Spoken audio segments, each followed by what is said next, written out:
ऐतिहासिक पद्धति का महत्व, इसकी चर्चा करेंगे हम। देखिए, ऐतिहासिक पद्धति इसलिए महत्वपूर्ण है क्योंकि अगर समाज के वर्तमान को समझना है तो उसको आप आइसोलेशन में पृथक रूप से नहीं समझ सकते जब तक उसकी जड़ को, उसके भूत को, उसके पास्ट को आप सही तरीके से व्याख्यायित विश्लेषण नहीं करते, क्योंकि वर्तमान जो है वस्तुतः वो अपने भूत की ही निर्मित है, उसी के आधार पर वह बनी हुई है। तो वो जो वर्तमान समय जो इस परिस्थिति में है वो ऐसा क्यों है, उसको हम भूत की घटनाओं को समझ करके ही समझ सकते हैं। और उस भूत में की गई जो गलतियां हैं या जो कमियां हैं, जब तक हम उसको नहीं समझेंगे तब तक हम एक अच्छे भविष्य और अच्छे वर्तमान की कल्पना नहीं कर सकते। उसमें किसी प्रकार का सुधार करना संभव नहीं होगा। और इसीलिए एक एम.एच. गोपाल ने लिखा भी है कि अगर कोई भी सामाजिक अनुसंधानकर्ता जो वर्तमान का विश्लेषण करते समय अपने अतीत की उपेक्षा करता है, वो एक बहुत बड़ी जोखिम उठाता है। हार्वर्ड ने इतिहास को अतीत का समाजशास्त्र और समाजशास्त्र को वर्तमान का इतिहास कहा है। ये इस वक्तव्य ही अपने आप में कि ऐतिहासिक जो पद्धति है उसके महत्व को स्पष्ट कर देती है। तो चलिए हम कुछ प्रमुख बातों पे चर्चा करते हैं कि किस प्रकार से ऐतिहासिक पद्धति महत्वपूर्ण है। सबसे पहला इसका महत्व ये है कि यह हमें विकासशील घटनाओं के अध्ययन में सहायता करता है। यानी कि ऐतिहासिक पद्धति के द्वारा हम किसी विशेष घटना या संस्था के घटने या उसके उदय होने, उसकी उत्पत्ति और विकास को तथा उसे जन्म देने वाली परिस्थितियों को ज्ञात कर सकते हैं। अतीत के माध्यम से ही वर्तमान को अच्छी तरीके से समझते हैं। अतीत जो है वो अनुभवों का भंडार है और जिसके माध्यम से हम वर्तमान को भलीभांति समझ सकते हैं। विकासशील घटनाओं के विकास के क्रम में आने वाले परिवर्तनों के अध्ययन के लिए यह विधि आवश्यक है। इसके द्वारा हम समाजों की सभ्यताओं, संस्थाओं की उत्पत्ति, परिवर्तन एवं विकास को समझ सकते हैं। दूसरा जो महत्व है वह है कि हम इसके द्वारा सामाजिक सांस्कृतिक परिवर्तनों का अध्ययन कर सकते हैं। यानी कि समाज वैज्ञानिक जो होते हैं उनकी विशेष रुचि परिवर्तन को समझने में होती है। और परिवर्तन जो है वह कोई एक अचानक घट जाने वाली और ख़त्म हो जाने वाली क्रिया नहीं है।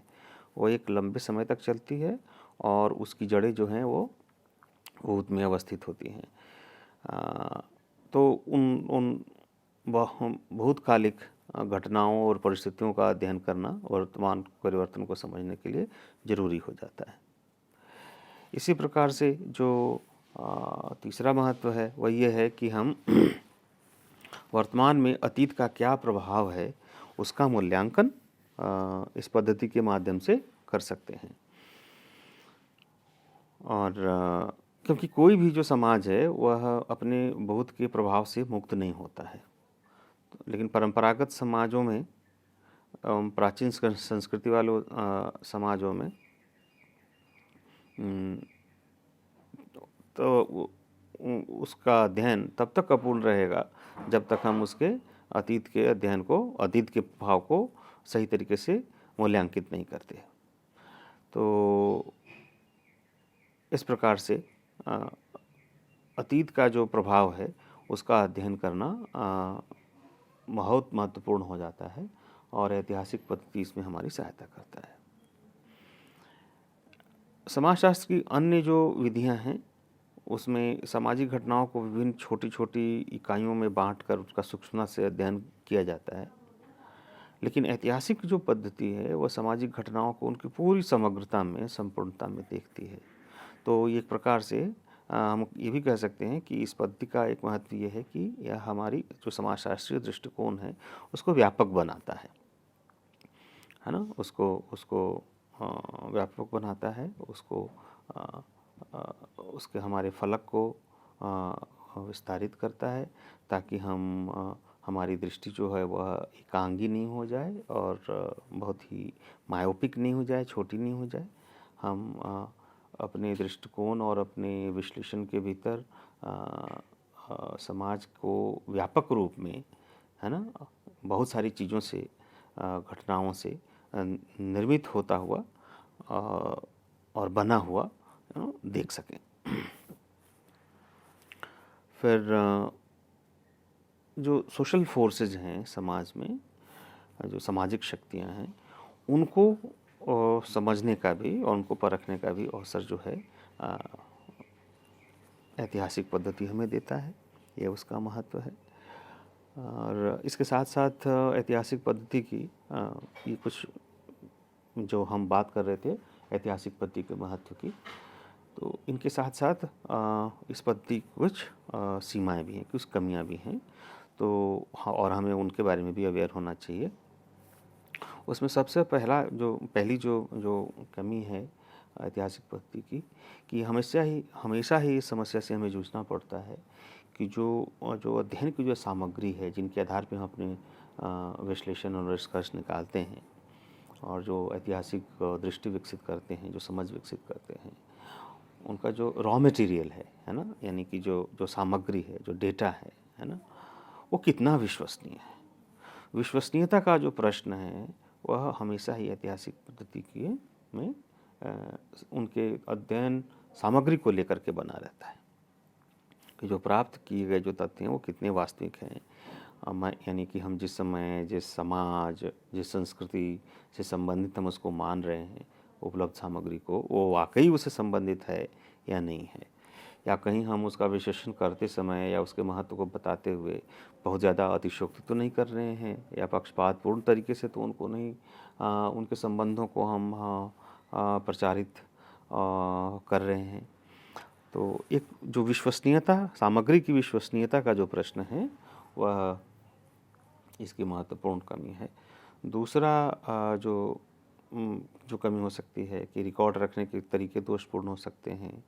जो हमारे प्रलेख हैं वो इधर उधर बिखरे हो सकते हैं, होते हैं, एक जगह पे हमें नहीं मिलते हैं। तो हम उन सब का जो मतलब, यानी कि जब भी आपको प्राप्त होता है तो कुछ प्राप्त होता है, कुछ छूट जाता है। तो आप सही आकलन और सही संबंध का निर्धारण नहीं कर पाते। तो अगली जो कमी है वो ये है कि ऐतिहासिक अध्ययनों में हम जो वर्तमान में जो है उसमें तो हम घटनाओं को कुछ हद तक देख सकते हैं, दोबारा देख सकते हैं, दोबारा उनको समझ सकते हैं। लेकिन जो ऐतिहासिक घटनाएं जिनका हम अध्ययन कर रहे हैं, वो उनकी जो पुनरावृत्ति है ना, वो एक बार घट चुकी, वो दोबारा नहीं होंगी। तो ऐतिहासिक तथ्यों और घटनाओं की परीक्षा और पुनरावृत्ति संभव नहीं होता। उसी प्रकार से गणना और माप भी संभव नहीं है, क्योंकि ऐतिहासिक तथ्य और घटनाओं का संबंध भूतकाल से है और उनका वर्णन ही किया जा सकता है। उनको हम सांख्यिकी के रूप में परिवर्तित करके उनका अध्ययन नहीं कर सकते।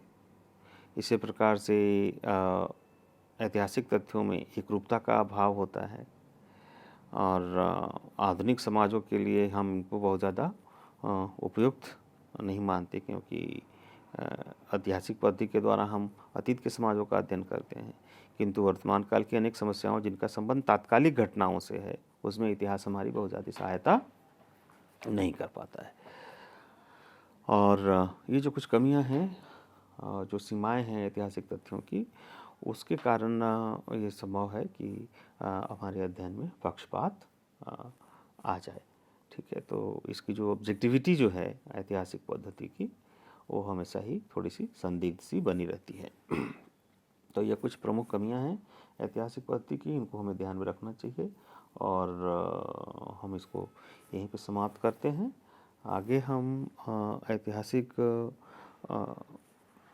पद्धति के बाद जो अन्य पद्धतियां हैं समाजशास्त्र की और सामाजिक मानव शास्त्र की, जिसमें महत्वपूर्ण है उद्विकासीय पद्धति, है ना, उसके बारे में चर्चा करेंगे। तब तक के लिए आपका बहुत बहुत धन्यवाद।